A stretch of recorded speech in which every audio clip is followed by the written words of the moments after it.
Okay guys, so now it's time to open the container, and you need to know how to open this container. Okay, so this is like a paint container. It's not exactly a paint container, but this is like a paint container, and it gives you the indication to open, pull tab and tear around. So see, the direction has been given.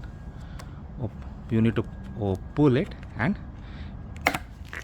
yeah, you see it got open, and then tear it around.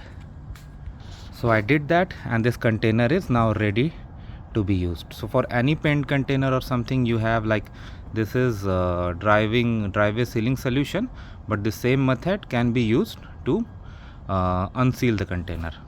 The next step is, like you see there the cuts made, so hold it with hand, or you can even use tools, and pull slightly up all the way. Okay, so when you do that, after some time you will see that it gets to a place where you can actually open it. Okay, so for me, as you can see, it has now opened. So now I'm gonna mix it for the next step.